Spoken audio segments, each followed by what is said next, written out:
there's a lot of talk about ego these days. And I mentioned it before in a video that I don't necessarily see ego as a bad thing. It's what makes us unique. And it's when we have an excess of it and put ourselves, when someone puts themselves above others and even uses others to elevate themselves, that's when, it's problematic. And there's tons of videos on ego death out there, and I wanted to talk about ego death. Like, what is ego death? And it's important to define ego first, which to me is the uniqueness of the individual. And ego death, it can come about a lot of ways. It can be a very humiliating experience. I perform shows, I'm a musician, and I would say one type of ego death I've experienced is bombing on stage. It is struggling and being disorganized and not fully yourself to execute your performance in the way that you intend to. So that's one ego death. It's what does it feel like to bomb on stage, for anyone that doesn't know. It feels like dying. It feels like death. You're just crumpling within. And then of course there's psychedelics. And a lot of what that kind of thing does is it shatters the paradigm or preconceptions that you had about things that were maybe previously more myopic. Because when your consciousness is expanded, let's talk about that for a minute.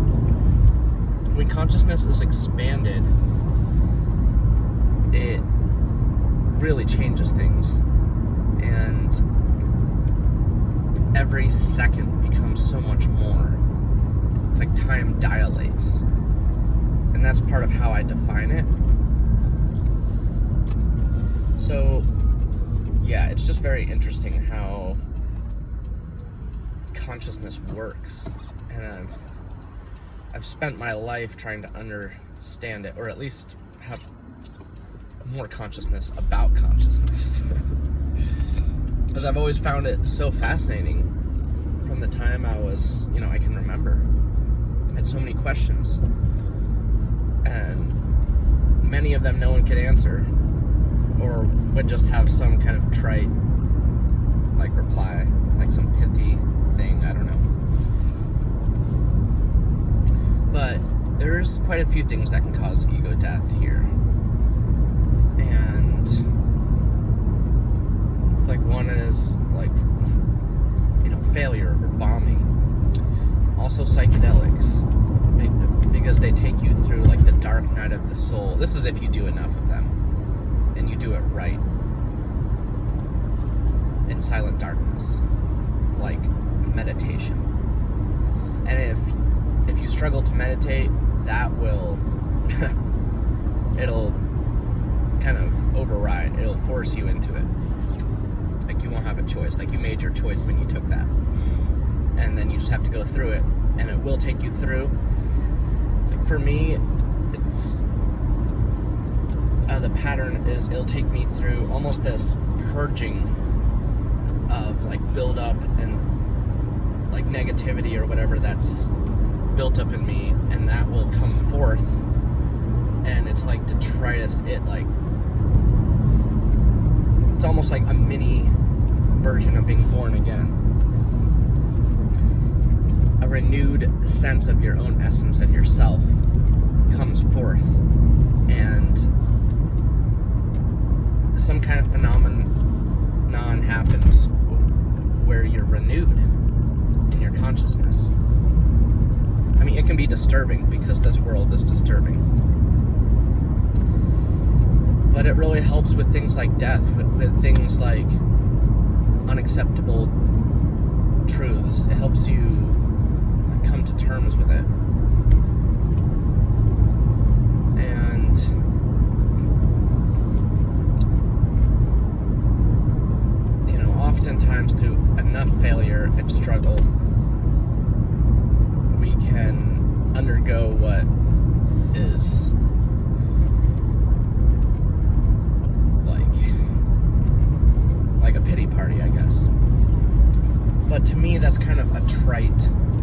that's kind of a petty,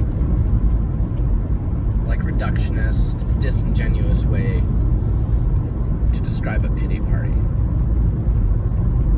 Because yeah, if it's over something trivial, then that's what that is, but if it's something deep, like the breaking of your heart, of something like fundamental within you that is like broken or like really hurting, that a pity party is an understatement. That's like brokenness. That's like no one else can understand what that is unless they have also undergone that experience. And it's like things that are mournful or grievous, it's important to understand the causality and not just like make the pity party like some kind of excuse or something. In fact, when it comes to that word excuses, I think we should give people more excuses. In other words, give people the benefit of the doubt.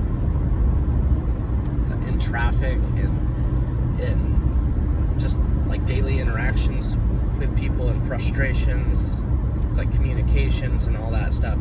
Try to give people the benefit of the doubt. Like, you don't know what they're going through. They could be going through a massive ego death, and to insult them on top of that is beyond degrading, and it can really paint a bad image of you. It can really leave a really poor taste, and it's just not a good look.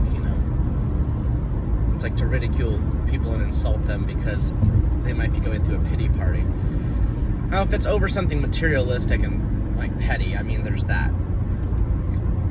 That's not as honorable. But if someone is going through like brokenheartedness or losing heart, or it's like extreme depression,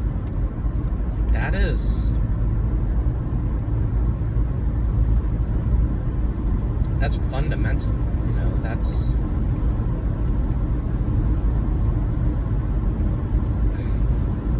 It's life altering. And that's part of the reason I make these videos, because I've discovered things, and obviously it's anecdotal. I'm talking about my reality and what I've experienced, which is quite different than as far as talking to other people, what a lot of people experience, even though we all experience the pain. I'm not exclusive in like my suffering, obviously. I'm just I kind of see things differently. In part of my giving people the benefit of the doubt, I see us all as victims, and that's not a pity party thing. That's just seeing things for what they are. It's understanding the causality behind why we are the way we are. Because if you think about it, alright, here's a good example of giving people the benefit of the doubt. We are ignorant, and we're like raised in this educational system that's quite flawed. And then we get this sense that it's like we know what's going on, that like we put all the pieces together. And when you come to conclusions about things, that can be problematic.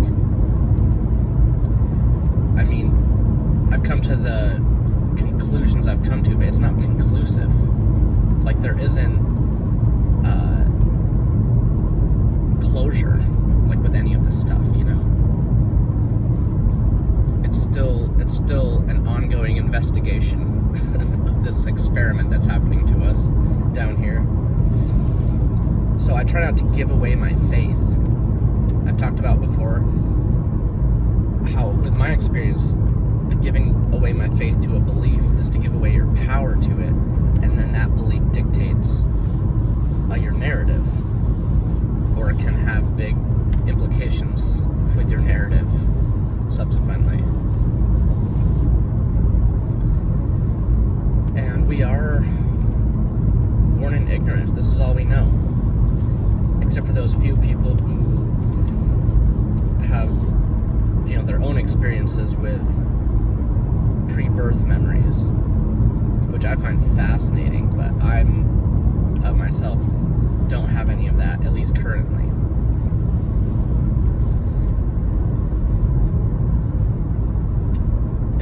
It's just very limited here.